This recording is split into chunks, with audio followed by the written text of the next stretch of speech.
What's up, guys? So today we're gonna actually talk about, just current trending topics that are happening in the world. Thing that's trending right now is NFTs, and I personally don't know too much about it, but Mo, he's done a little research on it. So Mo, why don't you go ahead and explain what that is? Yeah, guys, NFT is set for non-fungible token. So you have physical things like money and gold, and you also have crypto, right? Which is basically all digital. NFTs are basically like, imagine if you have like an art piece that costs money, your car, it has a value. So NFTs are like in the blockchain, but that has value. So it holds value and it goes up and down. So basically you can, let's say LeBron dunking a video on NBA, you can copyright that video with like NFTs, and you can hold that video and you own that.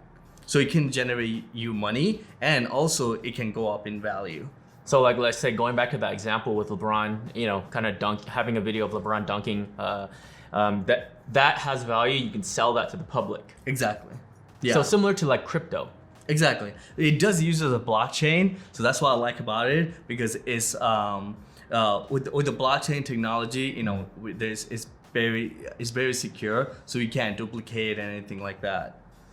That's definitely something that I've been seeing pop up on my YouTube feed, or it's just definitely an interesting thing. It just shows how a lot of things in this world are just transitioning from physical to like, for example, like money into a digital means, for example, like NFTs, and we saw that explosion through crypto, right? Yeah. So I feel like this is, in my mind, like as I'm interpreting it, is something that's expanded through the digital currency. Exactly. And I feel like it's like when the internet began, everybody is buying the username, right? Even like on Instagram, like all these like 3-word or 4-word pages cost a lot of money right now. Even if you want to get it, let's say somebody wants work, right? Like, hey, somebody has that and they will sell that for thousands of dollars because they have right to that username, right? And even when a website, right? Like let's say something with Wi-Fi money, everybody wants that, right? Exactly. So now, like, I feel like with NFTs, it's the same thing. Even you can actually own a meme as an NFT.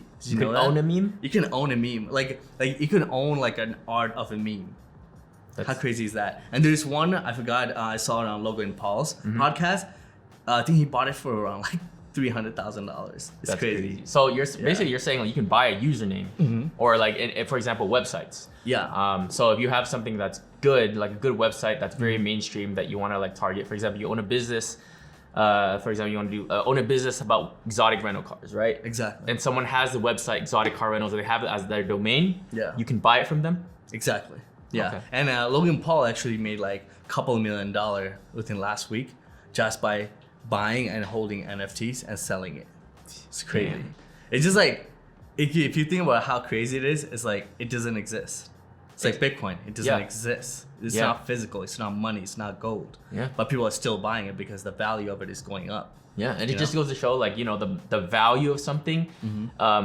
There is no monetary value attached to it until there's a demand for it. Yeah. Yeah, like Bitcoin, right? Like there's the reason, if you go back to Bitcoin's history, started off, a couple dollars and stuff like that, but no one wanted it. And because of the fact that no one wanted it, there was no value in it. But as people started to like notice the I guess you could say, the outbringing of it and how it exploded, people started to take a big interest in it and start buying it. And then that's why Bitcoin is where it's at now. Exactly. And then in my personal opinion, to be honest with you, on NFTs, I'm not buying anything right now because it's brand new. It's like fresh off the boat, right? And I don't want to invest in anything because if something happens, I want to see the longevity of it and see where it goes. And people are actually like, more people supporting it, like Bitcoin, right? When it was like a couple of cents, it went up to a few $100, $1,000. I bought my first Bitcoin at $900, Yeah. So then I saw it and I sold it and I bought it again at thousands of dollars, So it just, guys, in my personal opinion, I would just like wait to see where it goes and not like jump into something where you can lose your money. Yeah, definitely. Yeah. And then also talk about Pokemon. I mean, Pokemon? Yeah. Yeah, what do you think about that? We both kind of grew up. I mean, I don't know about you. You grew up with Pokemon? Yeah. I grew up in a third world country. I didn't have Pokemon. I had sticks and rocks. well, I mean, in third world country, you literally played with sticks and rocks? Yeah, dude. Have we used to swim in the lakes and then like ride horses. That's wholesome. Yeah, dude. Yeah. Right? I mean, so you don't really have anything of value attached to how you grew up. Like you were just playing outdoors. Yeah, like, dude, it was like playing outdoor. We play soccer like in the mud, like no shoes. Like it was just like living life, dude. And you said you didn't own your first pair of shoes till when? Until I was 5, dude. Yeah. And then like I mean it was cool because we had like there's certain farms like that would like raise like sugar cane or like mango and stuff like that. So we used to sneak in and steal the mangoes, you know?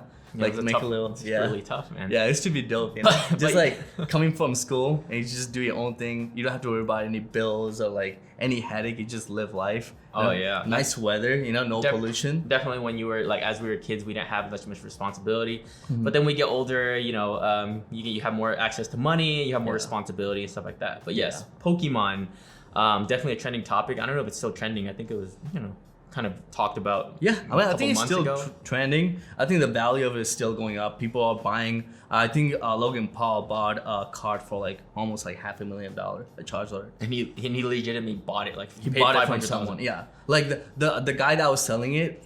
So many people offered him money. Like some people offered him a freaking house, and then like Logan Paul went in there. He's like, yo, like, you know, he saw the seller saw like how Logan Paul was kind of like trending on the Pokemon, and the value of everything was going up, and he decided to sell it to him. Why do you think the Pokemon, the trending topic of Pokemon, like how did that happen? Because it just kind of came out of nowhere. Yeah, I think it started all with catching the Pokemon on your phone. Okay. Like within the app, Pokemon app. like a lot of people were like really excited. Everybody was like catching their Pokemon. Yeah. And then it started trending again. I think that's where it all started a couple of years ago. Yeah. Because I remember it was like that was an app that people were actually going out to parks. Yeah. Going to beaches to catch all these Pokemon, right? It And had then, like kids that play games actually go outside and like be physically doing something. Exactly. You know? And then I honestly think that was because but the topic of Pokemon cards kind of trended from, I think Gary Vee even mentioned something, big influencers around the world started talking about Pokemon along cards. with the sport cards, right? Yeah, sport cards, because Yeah. Gary Vee's always been a kind of advocate of sports cards. Yeah. And that's why when he started talking about Pokemon, that's how the value of that started to rise. Yeah. And it just goes to show like how much of an impact an influencer has in this world. Yeah, true. And not only that, but you see, if you guys have been on social media lately, you can see that McDonald's kind of made the approach too. Like with their Happy Meals, they started giving people Pokemon cards. Yeah.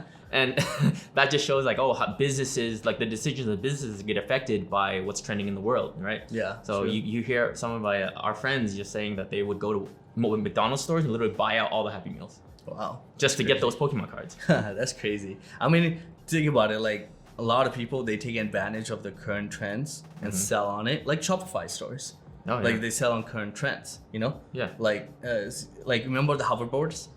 I know someone like that made millions off of hoverboards. He was buying them from China for like $40, selling them at 200 here. Same thing as fidget spinners. Yeah, if you remember that. Yeah. That's the thing. That was like since we're talking about e-com and everything, that's what we're about. Like during the fidget spinner phase, a lot of people are buying them in wholesale, but they caught that wave, you know. Yeah. But now if you buy fidget spinners in wholesale, and you try to sell it, no one's gonna buy it, just because the demand is not there anymore. Yeah. And I saw another thing where people are trying to get their jawline straight, and it's like a thing you put in your mouth and you chew on it, and then it makes your jawline like look really nice.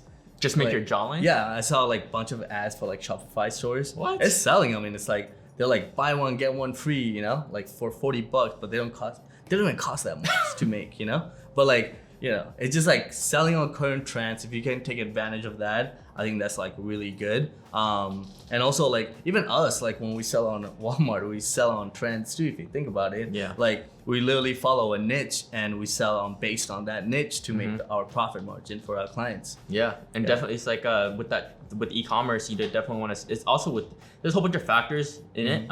Especially when it's approaching holiday season, or if you're selling some type of gift item, it caters more towards Valentine's Day or Christmas. Yeah. So that type of thing is definitely when you want to look into when you want to sell in an e-commerce space. Exactly. Yeah. I also want to talk about that fight between Mayweather and Logan Paul. What do you think is gonna win? Did it happen already, or is No, it didn't happen. It's still kind of it's gonna happen. They said, but they don't know when. But so what's a track record? Because just if you can just update me on info between the back end history behind that. I think Mayweather won more than like 50 fights. Okay. Right? Yeah. Like no losses at all. Right? Okay. Yeah. And he's like this tall. Logan Paul is like this tall. See, But the thing is that Logan Paul lost every fight that he fought. How many he had fights two has he fights with KSI. Okay. And then he lost the first one. The second one was a draw. Okay. Yeah. So his professional fights, he didn't have any win yet. But then why do you think that he's trying to fight Mayweather then? I don't Just know, for man. I branding? feel like Jake is training way harder, and he's like really good. He knocked out that football player, and like he's really good. Like based on the things I'm seeing, like he's really good. He should have fought Mayweather because like he won the fights. You know what I mean? Like, and he's like almost the same height, same weight level. I think that would have been a lot, right? Because like Jake Paul is kind of like he's like the problem kid. And then Mayweather is like, I'm gonna teach him a lesson, you know? Yeah. That would have been way better than Logan Paul fighting him. Yeah. And then the reason they postponed the dates is because like nobody really like cared about it anymore. It's not trending anymore. Yeah, that's the you thing, know? because I heard about that fight, and then it kind of like lost momentum, and then now it's kind of like trending again. Something like that, you know? But I mean, if you'd ask me who I think is gonna win, I think Mayweather. Yeah. Yeah. But Logan Paul has a bigger reach, like, you know? Yeah, and he's tall. But he has no track where he didn't win anything yet. Like, True. you're fighting against Mayweather. He has no like 50 wins. You said. Yeah. I mean, if Mayweather lands like a body shot in his rib, like a really hard one, he's gonna hit his lung. Like he's gonna cough it out and knock out, literally. Like that's the only way he could like win. I mean, he could knock him out too. But I feel like if Logan Paul's got slightly lucky, like he's gonna like win. Because if he like his one shot at the right place, you know what I mean? But at the same time, like how Mayweather fights, it's like he's not really fighting the opponent. I don't know if you saw he fought Manny Pacquiao his last fight with Manny Pacquiao. He's like 2 points, 3 points. Okay, I'm not gonna try to get hit. You know what I mean? Yeah. He's one of those fighters. He's not trying to knock people out, you know? Like especially with like the fights he has right now, he don't want to lose, you know? Exactly. Yeah. But yeah, I mean, what's another trending topic? Another trending topic, OnlyFans, you know? So, you know, I started managing OnlyFans right now. It's actually, you know, I love learning new skills, to be honest with you. Like, you know, e-commerce, my ATM business. I did, what's it called? Now with OnlyFans, I did trading stocks, you know? Market is kind of crashing down. Lost a few grand, but whatever. But OnlyFans, I mean, guys, like there's so much money on that platform. It's crazy. And they take out 20%, dude. OnlyFans takes out 20% from all creators. If you're like one of the girls that's doing OnlyFans, or let's guys, say she got paid like $100, they take out $20 off of your subscription, right? of your 3 months. subscription, or if they tip you, or like they send a custom video, they take out 20%. So imagine they're probably doing millions in revenue every day, millions, because every girl that I know has OnlyFans. Like almost like 97% of the girls I know has It's OnlyFans. definitely one of those things that is becoming more normalized in today's society. Because back then, and we were like, if you knew a girl was doing OnlyFans, they were kind of get looked down on. Yeah. But now in today's society, They're it's just supportive. It's like okay, cool. Like I guess some guys would try to be like, oh, can I get a discount? You know what's funny? The girl that I'm talking to right now, like 2 years ago, if you asked me, she's selling like nudes online. I'm like, It's weird. I don't want you. You know what I mean? Yeah. I don't want to talk to you. Like, you know, it's I would be like, there's no respect, you know. But like now, like, yes, I'm like, you know, like learning, like, okay, like if they want to make their own money, and then you gotta be supportive, and you know, also like selling nudes, guys, is not what I learned from other people like in the industry. It's like a selling art. Like women's body is like an art thing, you know? So a lot of girls like who post, they don't even have OnlyFans, but they will post their body like it's an art form, you know? So it's like a form like on of Instagram, art. they would post it for free. Yeah, like they feel good about themselves and they'll post. It's not because like, oh, I want to get more followers on this and this. It's like a form of art. So they want to express themselves. This is another way they express themselves. Is basically posting pictures with their body. And the thing is that I like the idea that's becoming normalized, just because it's a platform that, and like these people or these, you know, OnlyFans models, they're understanding that they can leverage this type of model to make money. Because in this day and age, like, you know, everything in life is all about leverage, right? So if you can understand that you hold some type of value, you can get OnlyFans and leave your 9 to 5 or do this full time, you know. And now everyone, I feel like 5 years down the line, people aren't gonna look at you weird. They're gonna be like, oh, you do OnlyFans? Cool.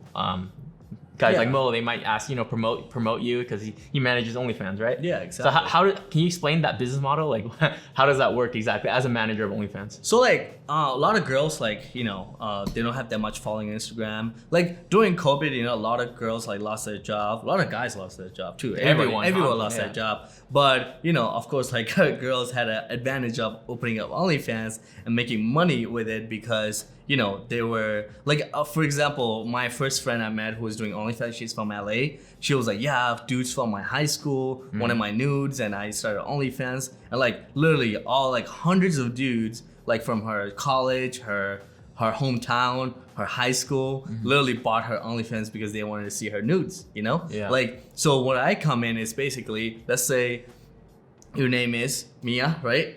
Mia has 2,000 followers, right? But she only has 50 subs, right? Yeah. And she doesn't know how to message all these people all day. Okay. What I do, I come in, I market, I go to the meme pages, I shout them out with her content, and we drive traffic to their Instagram, build their personal brand, and then we take their personal brand, push it to OnlyFans, right? And then we get more sub. And when we get more sub, the money, it is in the sub, but the more money is basically in pay-per-view, sorry, PPV. Pay-per-view is basically when you send a message to an individual and be like, hey, do you want me to send you a video of this, doing this, unlock the video for $20. Oh, so I didn't know that you can do that? Like you can custom send someone and be like, hey, exactly. I can do this for you. you. Or you could do a masses, all of them, like say she has like 60 followers, like send the same message with the same video, all they do has to unlock and they get paid. That's crazy. Cool. That's like basically you're going the independent contractor yeah, route. They're upselling it basically. As well as having a subscription-based model for OnlyFans. Yeah. So like you come in and you manage OnlyFans and you take a cut, I'm assuming, from the subscription. Oh yeah, of course, yeah.